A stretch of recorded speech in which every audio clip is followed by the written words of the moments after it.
pemerintah setempat dikagetkan dengan kedatangan sejumlah alat berat yang dipesan dari Jakarta. Semua alat berat dengan nilai yang sangat mahal itu dipesan oleh seseorang dengan alamat kota Saranjana.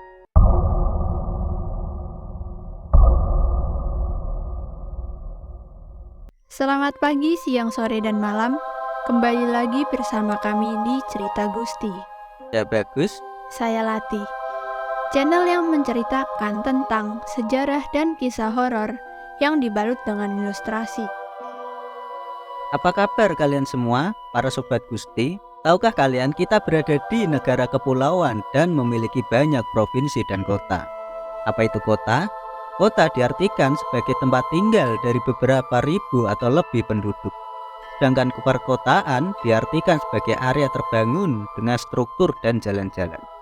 Sebagai suatu permukiman terpusat pada suatu area dengan kepadatan tertentu. Tapi pernahkah kalian mendengar kota gaib atau kota yang asing di telinga kalian? Kali ini kita akan membahas kota yang lagi ramai dibicarakan, yaitu kota Saranjana. Saranjana adalah nama sebuah kota yang masih terdengar asing bagi sebagian besar masyarakat Indonesia. Namun bagi penduduk Kalimantan, nama Saranjana menjadi sebuah legenda yang kisahnya terus diceritakan dari generasi ke generasi. Dalam cerita yang beredar, Saranjana merupakan kota gaib atau kota supranatural yang dihuni makhluk astral dengan peradaban yang sangat maju. Banyak gedung pencakar langit dan jalan besar dengan penduduk yang bergelimang kekayaan. Digambarkan bahwa kota Saranjana memiliki teknologi paling modern serta mengikuti perkembangan zaman. Salah satu kisah yang paling terkenal mengenai kota Saranjana disebutkan bahwa pada tahun 1980-an pemerintah setempat dikagetkan dengan kedatangan sejumlah alat berat yang dipesan dari Jakarta. Semua alat berat dengan nilai yang sangat mahal itu dipesan oleh seseorang dengan alamat kota Saranjana dan telah dibayar secara tunai. Padahal secara administrasi kota Saranjana tidak pernah terdaftar di Kabupaten Kota Baru. Diceritakan pula bahwa pernah ada wisatawan yang mengaku melihat manusia di tengah-tengah gedung pencakar langit di kota Saranjana. Akan tetapi ketika didekati, pemandangan kota tersebut langsung berubah menjadi gunung yang berbatasan langsung dengan laut. Sejumlah musisi ternama Indonesia juga pernah mengisahkan bahwa mereka pernah mengadakan konser musik di kota Saranjana. Cerita itu disampaikan oleh Tantri dan Ari Lasso yang mengaku pernah tampil di lokasi yang sama. Bahkan konon banyak juga orang yang hilang setelah mendatangi kota ini. Wisatawan yang berkunjung ke Saranjana tidak pernah kembali lagi karena percaya bahwa mereka terlanjur nyaman dengan beragam fasilitas dan kemegahan kota gaib ini. Banyak yang meyakini bahwa Saranjana berlokasi di Pulau Laut atau yang juga dikenal Pulau Halimun, Kota Baru, Kalimantan Selatan. Namun karena lokasi persisnya yang masih misterius, terdapat banyak versi terkait lokasi kota Saranjana. Secara garis besar, ada 3 pendapat mengenai letak kota Saranjana. Pertama, kota Saranjana diyakini berada di Kota Baru, Kalimantan Selatan. Versi kedua menyebutkan kota Saranjana berada di Teluk Tamiang, Kecamatan Pulau Laut Selayar, Kota Baru, Kalimantan Selatan. Sedangkan versi ketiga secara lebih tegas menyebutkan bahwa lokasi wilayah Saranjana berada di sebuah bukit kecil yang terletak di Desa Oka-Oka, Kecamatan Pulau Laut, Kabupaten Kota Baru, Kalimantan Selatan. Selain lokasinya yang masih diperdebatkan, asal-usul penamaan kota Saranjana juga belum disepakati. Diduga bahwa Saranjana merupakan wilayah suku Dayak yang bermukim di Pulau Laut. Suku Dayak yang dimaksud adalah Dayak Samihim, subsuku Dayak yang mendiami wilayah timur laut Kalimantan Selatan. Kepala suku pertamanya bernama Sampuranjana, dengan kerajaan yang dikenal dengan nama Nansarunai, dan menganut kepercayaan animisme, di mana kemudian nama Sampuranjana mengalami evolusi pelafalan menjadi Saranjana dalam lidah orang lokal. Seiring waktu, Samburan Jana mulai mendapat pengaruh Hindu lama. Pada akhirnya, kelompok suku Dayak Samihim meninggalkan wilayahnya akibat perang dengan kekuatan asing yang datang dengan perahu, menyerang penduduk dan menghancurkan wilayahnya.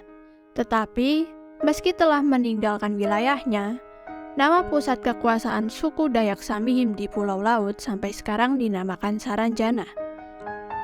Dalam sumber lisan, kerajaan Saranjana dirusak oleh pasukan Jawa yang dipanggil dari Marajan Pahit atau Majapahit, sehingga menurut kesimpulan hipotesis ini, kerajaan Saranjana muncul sebelum tahun 1660-an atau sebelum abad 17 Masehi.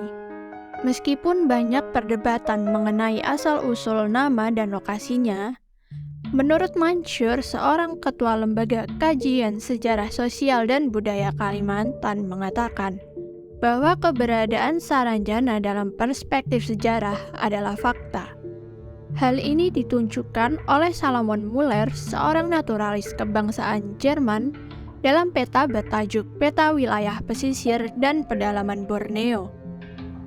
Pada peta tahun 1845 silam ini digambarkan terdapat wilayah yang tertulis sebagai Tanjung atau Huk Saranjana.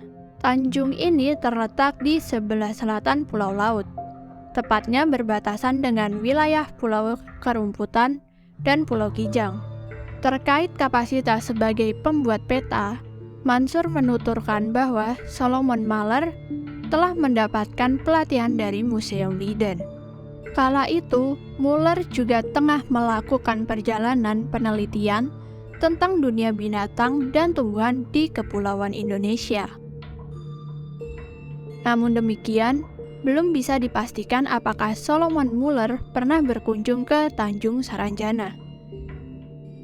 Sebelum memetakannya, di sisi lain, Profesor Geografi dan Etnologi asal Belanda bernama Peter Johannes Viet turun membagikan informasi seputar Saranjana. Dalam Kamus Terbitan Amsterdam pada tahun 1869 halaman 252, Viet menuliskan kalimat yang artinya kurang lebih Saranjana Tanjung di sisi selatan Pulau Laut, yang merupakan pulau yang terletak di bagian tenggara Kalimantan. Adapun hipotesis lain mengatakan bahwa Saranjana merupakan mitos tentang daerah atau pemerintahan kerajaan maju yang menjadi cita-cita Pangeran Purabaya dan anaknya Gusti Busuh dari Kerajaan Pulau Laut. Dengan demikian, wilayah Saranjana adalah semacam memori kolektif, yakni sebagai negeri impian dari pemilik pertama tanah Apanaze, Pulau Laut. Hipotesis ini lebih condong pada pemahaman bahwa Saranjana tidaklah nyata. Posisinya hanya sebagai memori kolektif yang lambat laun kota ini pun menjadi mitos sebuah wilayah impian atau negeri angan-angan masyarakat pendukungnya, dan mitos tersebutlah yang terus berkembang hingga saat ini. Itu adalah beberapa kisah dan cerita misteri kota Saranjana. Mirip seperti isekai, namun bukan dua dimensi. Apakah kamu pernah pergi ke isekai? Cobalah ke Saranjana kalau mau ke isekai ya. Iya, maksudnya gak usah jauh-jauh ke isekai. Saranjana udah bisa kok.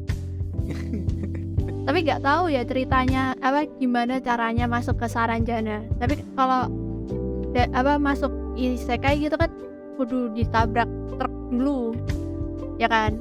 Ini kamu harus jadi MC dulu. Oh, harus OP dong. Enggak juga sih. Enggak juga. Yang penting main karakter gitu ya. Main karakter. Nanti cari harem.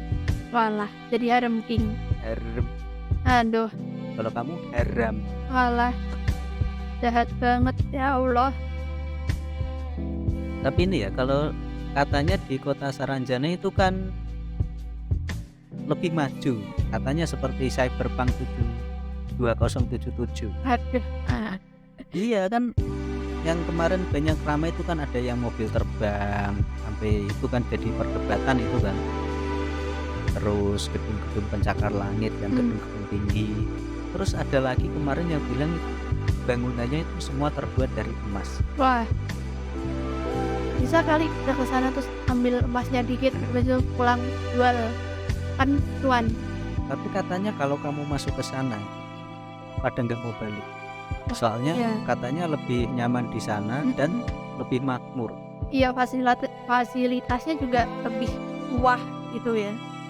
Oke guys, segitu dulu episode kali ini. Jangan lupa like, comment, dan subscribe agar kalian bisa mendapatkan notifikasi dan mendengar kisah-kisah lain yang pastinya seru banget dong. Saya Bagus, Saya Lati, terima kasih. sampai jumpa. Wah.